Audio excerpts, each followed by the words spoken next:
اہل بیت کی اپنی فضیلتیں تو ہیں، ان کے فضائل تو ہیں، لیکن افضلیت وہ حضرت ابوبکر صدیق اور پھر خلفائے راشدین اور پھر عشرہ مبشرہ اور پھر بیت رضوان اور پھر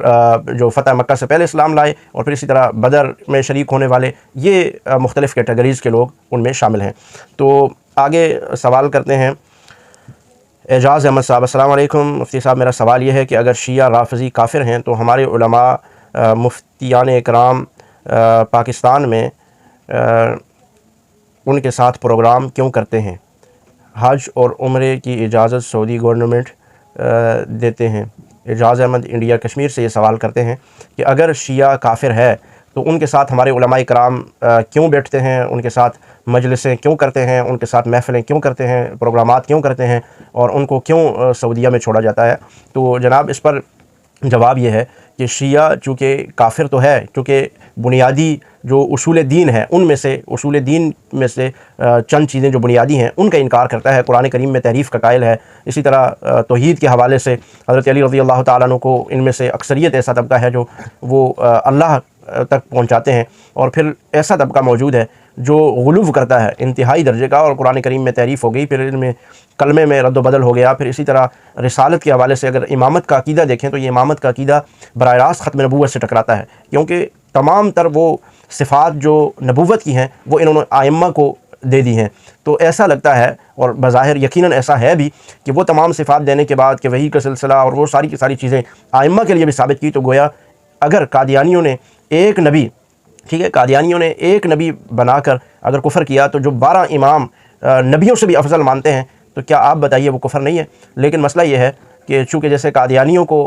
کافر قرار دینے میں ٹائم لگا، وقت لگا، اب اس کا مطلب یہ نہیں تھا کہ جب وہ پہلے تھے تو وہ کافر نہیں تھے، وہ اپنے عقائد کی وجہ سے پہلے سے کافر تھے، لیکن امت کو اس نتیجے تک پہنچنے میں ایک وقت لگا۔ اب اس وقت لگنے کے دوران جو محنت ہوتی رہی، اب قادیانی کافر ہی تھا، لیکن جب ان کو حکومتی سطح پر اور عوامی سطح پر آئینی طور پر جب کافر قرار دیا تو وہ ایک وقت تک محنت جدوجہد کرنے کے بعد ہوا۔ تو اسی طرح روافض کے لیے بھی جدوجہد کی جا رہی ہے، ان کا کفر عیاں ہے، لیکن ایک آئینی قانونی طور پر ابھی تک کوئی ایسی ترتیب نہیں ہوئی، جبکہ اپنی جگہ پر علماء اکرام نے، چاہے وہ سعودیہ کے ہوں، چاہے وہ ہمارے ہند کے علماء ہوں، پاکستان کے ہوں یا دیگر ممالک کے ہوں، انہوں نے روافض کے کفر کا فتویٰ دیا ہوا ہے، لیکن ابھی تک آئینی طور پر ان کے لیے کوئی ایسا قانون نہیں بنایا گیا، آئینی طور پر ان کو کافر نہیں قرار دیا گیا، کسی ملک نے ایسا قدم نہیں اٹھایا، جس کی وجہ سے یہ ساری کی ساری چیزیں وہ کرتے ہیں اور اپنے آپ کو مسلمان بھی کہلاتے ہیں، جیسے کہ قادیانی کہلاتے تھے، حج عمرے بھی کرتے تھے، مسجدیں بھی بناتے تھے، لیکن جب ایک قدم اٹھایا گیا، ان کو آئینی قانونی طور پر کافر قرار دیا گیا، تو یہ ساری کی ساری چیزیں اب علماء بھی ان کے ساتھ نہیں بیٹھتے، ان کو اپنی مجلسوں میں بھی شامل نہیں کرتے، اور اسی طرح ان کو حج اور عمرے کی اجازت بھی اس طرح نہیں دی جاتی کہ وہ اپنے آپ کو کافر بھی کہیں، مسلمان بھی کہیں، اور قادیانی ہونے کے باوجود اور وہ حج عمرے بھی کریں، تو ایسا نہیں کیا جاتا۔ تو اس میں وقت لگے گا، اویئرنیس کی ضرورت ہے، ہمیں بتانے کی ضرورت ہے، ان کو بے نقاب کرنے کی ضرورت ہے۔ اگر ہم بے نقاب نہیں کریں گے تو یہ ہمارے اسلام دین شریعت پر ایسے ہی نقب لگاتے رہیں گے۔ آگے سوال کرتے ہیں جی محمد نواز صاحب، سوال کرتے ہیں مفتی صاحب، شیعہ کا عقیدہ ہے کہ دنیا کا سارا نظام اہل بیت چلا رہے ہیں، بلکہ جنت دوزخ کا فیصلہ بھی وہی کریں گے، قرآن و سنت کی روشنی میں وضاحت کریں، شکریہ۔ آپ نے جو بات کی ہے محمد نواز صاحب پاکستان ضلع سرگودا سے، یہ کہہ رہے ہیں کہ شیعہ کا عقیدہ ہے کہ دنیا کا سارا نظام اہل بیت چلا رہے ہیں۔ بالکل ان کی کتابوں کے اندر یہ چیز موجود ہے کہ دنیا کا نظام چلانے والے اہل بیت ہیں، اور جنت دوزخ کا فیصلہ بھی وہی کریں گے، اور یہی عقیدہ جو ہے وہ عیسائیوں کا بھی ہے۔ وہ کہتے ہیں کہ یہ جنت دوزخ کا جو فیصلہ ہے حضرت عیسیٰ علیہ السلام کریں گے، اللہ رب العالمین کی تو نعوذ باللہ انہوں نے چھٹی کروا دی ہے۔ تو یہی عقیدہ ان کا بھی ہے۔ اہل بیت اطہار جو ہیں، اہل بیت بھی کن کو مانتے ہیں؟ صرف 12 اماموں کو، کہ وہ 12 امام جو ان کے ہیں وہ نبیوں سے بھی اعلیٰ ہیں، افضل ہیں، برتر ہیں، بالا ہیں، وہی جنت دوزخ کا فیصلہ کریں گے، وہی دنیا بھی چلا رہے ہیں۔ تو یہ عقیدہ آپ دیکھ لیں، ایسے عقیدے جو رکھتا ہو تو کیا اس کو مسلمان کہا جا سکتا ہے؟ قطعاً بھی نہیں کہا جا سکتا۔ اللہ رب العالمین کہہ رہے ہیں اللہ خالق کل شیء، اللہ دنیا کا، پوری کائنات کا خالق ہے، اور وہ پوری دنیا کا نظام چلا رہا ہے۔ وما من دابۃ فی الارض الا علی اللہ رزقها، زمین پر جو کیڑا مکوڑا چلتا ہے، سانس لیتا ہے، اس کو بھی رزق کون دیتا ہے؟ ما من دابۃ فی الارض الا علی اللہ رزقها، اس کو اللہ رزق پہنچاتا ہے۔ اور یہ کیا کہہ رہے ہیں کہ دنیا کا نظام جو ہے وہ چلاتے ہیں آئمہ، جو شیعہ نے اپنے آئمہ بنائے ہوئے ہیں 12، وہ امام جو ہے دنیا کا نظام چلا رہے ہیں۔ پھر دیکھیں اللہ رب العالمین کہہ رہے ہیں وما تسقط من ورقۃ الا یعلمها، ایک پتا بھی جب زمین پر نیچے گرتا ہے تو قرآن کریم یہ کہتا ہے کہ وہ پتا کتنی کروٹیں لے کر زمین پر آیا، اللہ اس کو جانتے ہیں، اللہ کی مرضی سے سارا کچھ ہوتا ہے۔ لیکن یہ کیا کہتے ہیں کہ اہل بیت اطہار جو ہیں، وہ اہل بیت اطہار کیا 12 امام، وہ کائنات کا نظام چلا رہے ہیں۔ نعوذ باللہ، اللہ رب العالمین کے ساتھ شرک اور پھر اللہ رب العالمین کی نفی ہے اس میں، تو پھر آگے جنت دوزخ کا فیصلہ کہتے ہیں کہ وہ بھی جو ہے وہ 12 امام کریں گے۔ تو اللہ رب العالمین خود یہ فرما رہے ہیں کہ جنت، قرآن کریم میں آپ جگہ جگہ دیکھیے کہ اللہ رب العالمین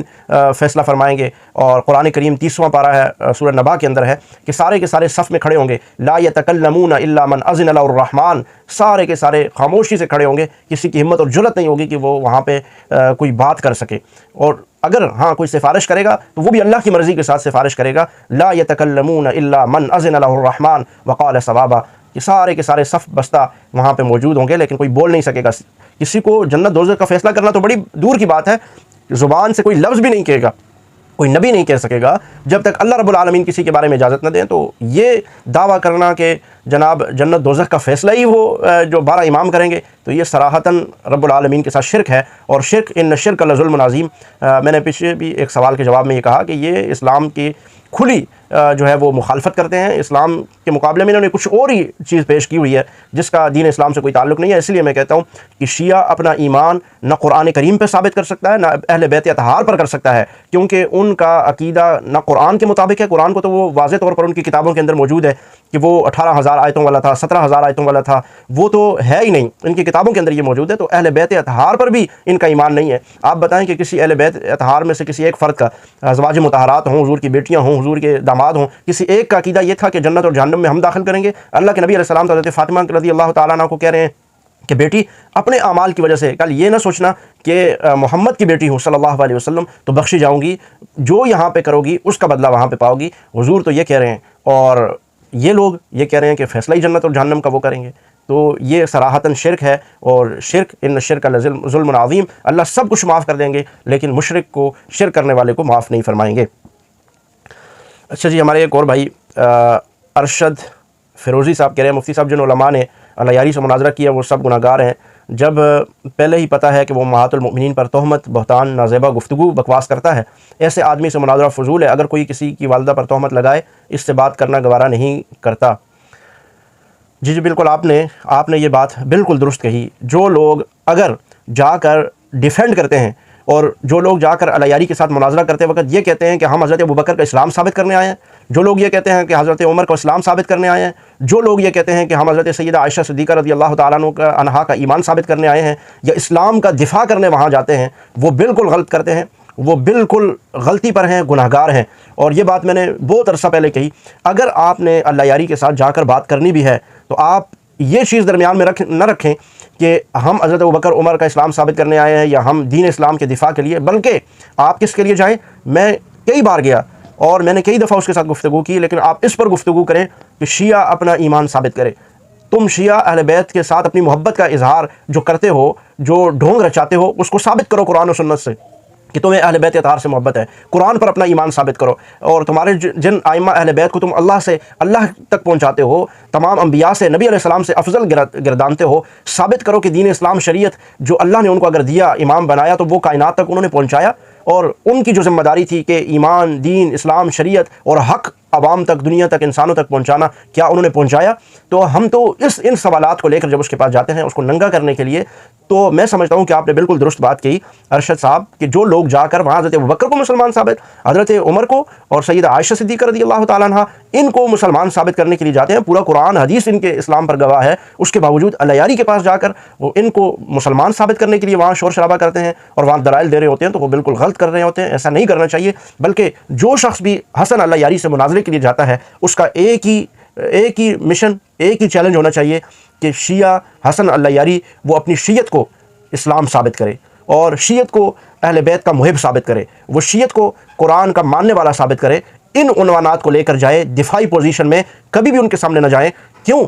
اس کی وجہ کیا ہے؟ کیا ہم ڈیفینڈ نہیں کر سکتے؟ ہم کر سکتے ہیں، لیکن ایک بندہ خود آگے مسلمان نہیں ہے، وہ اعتراض کر رہا ہے ان شخصیات پر جن کا ایمان اور جن کا ایقان قرآن کریم کے ہر صفحے پر لکھا ہوا ہے، حضور صلی اللہ علیہ وسلم کے ہر فرامین میں ان کا ارشاد وہاں پر موجود ہے، حضور علیہ الصلوۃ والسلام کے تمام ارشادات میں ان کا ایمان موجود ہے۔ جب آپ حدیث پڑھتے ہیں تو صحابہ اکرام کا نام درمیان میں لیتے ہیں، تو قرآن کریم کی آیت پڑھتے ہیں تو وہ قرآن کریم کی آیت لکھنے والے، اس کو ہم تک پہنچانے والے وہ صحابہ اکرام ہیں۔ اور وہی قرآن وہی حدیث لے کر جب آپ ڈیفینڈ کرنے کے لیے انہی صحابہ کو جاتے ہیں تو یہ سراسر غلطی کرتے ہیں، اور یہ میں سمجھتا ہوں کہ یہ واقعی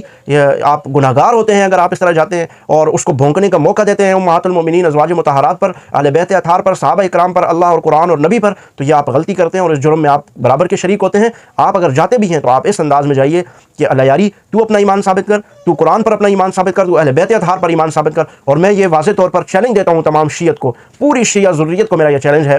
حسن اللہ یاری ہو یا ان کا کوئی بڑے سے بڑا مناظر ہو، میرا اس کو یہ چیلنج ہے کہ وہ اپنا ایمان قرآن اور اہل بیت اطہار پر ثابت کر کے دکھائے، اپنی کتابوں سے، اپنے اصول کے مطابق وہ اپنے آپ کو مسلمان ثابت کرے، اپنے اصول کے مطابق وہ قرآن پر اپنا ایمان ثابت کرے، اپنے اصول کے مطابق وہ اہل بیت اطہار کی تابعداری، پیروی اور اہل بیت اطہار پر اپنا ایمان ثابت کر دے، تو یہ ان کے لیے بڑی بات ہوگی۔ لیکن آج تک میرے تقریباً 2-3 سالوں سے اس چیلنج کے باوجود حسن اللہ یاری کے سامنے میں نے اس چیلنج کو دہرایا، لیکن حسن اللہ یاری کال کاٹ کر بھاگنے کے علاوہ اس کے پاس کوئی جواب نہیں تھا، وہ بھی اس عنوان پر، اس موضوع پر آیا ہی نہیں۔ آپ یہ عنوان، یہ موضوع لے کر جائیں کہ حسن اللہ یاری اپنے آپ کو مسلمان ثابت کر، حسن اللہ یاری اپنا ایمان قرآن اور اہل بیت اطہار پر تو ثابت کر کے دکھا۔ آپ ان چیزوں کو لے کر جائیں۔ آپ اگر ایسے مسائل کو لے کر جائیں گے جو آج 1400-1500 صدیوں سے متفقہ طور پر ہیں، حضرت ابوبکر صدیق کا اسلام، ایمان، جو صحابہ جن کی وجہ سے دین اور اسلام پہنچا ہے، آپ ان کے ایمان کی اگر بات کریں گے تو یقیناً یہ گناہ گاری کی بات ہے، اور اس گناہ میں آپ حسن اللہ یاری کے ساتھ برابر کے شریک ہوں گے۔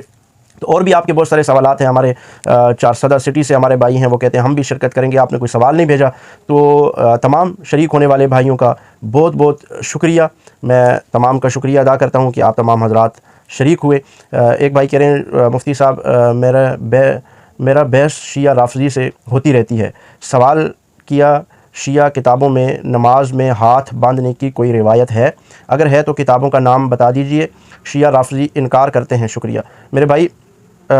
الباسط ان کا نام لکھا ہوا ہے۔ آپ شیعہ کی نماز کی بات کرتے ہیں، ہم تو شیعہ کے کفر کی بات کر رہے ہیں کہ وہ اسلام کے اندر داخل ہی نہیں ہے، وہ مومن ہی نہیں ہے، وہ قرآن پر ایمان نہیں رکھتا، وہ اہل بیت اطہار پر ایمان نہیں رکھتا، اس کا اللہ کے رسول پر ایمان نہیں ہے، تو آپ نماز کی بات کرتے ہیں۔ نماز تو آپ بہت نیچے لے آئے ہیں، ان کو نماز تک نہ جائیں، ان کو بولیں اپنا ایمان ثابت کریں، قرآن، دین، شریعت، اسلام، اللہ کے نبی علیہ السلام پر اور اہل بیت اطہار پر اپنا ایمان تو ثابت کریں۔ جب وہ مومن مسلمان ثابت ہو جائیں گے تو پھر ہم ان کی نماز پر انشاءاللہ العزیز بحث کریں گے۔ تو آج کے لیے اتنا ہی کافی ہے، ہمارا وقت بھی پورا ہوا چاہتا ہے، تو پھر انشاءاللہ اگلے سیشن میں آپ کے ساتھ، آپ کے سوالات جوابات میں پھر آپ کے ساتھ ملاقات ہوگی، اور کسی نئے عنوان کے ساتھ انشاءاللہ آپ کے سامنے حاضر ہوں گے۔ آج کے لیے اتنا ہی کافی۔ اللہ تعالیٰ آپ کو اپنے حفظ و امان میں رکھے، اور اللہ تعالیٰ ہمیں ہدایت اور صراط مستقیم پر گامزن فرمائے۔ السلام علیکم ورحمۃ اللہ وبرکاتہ۔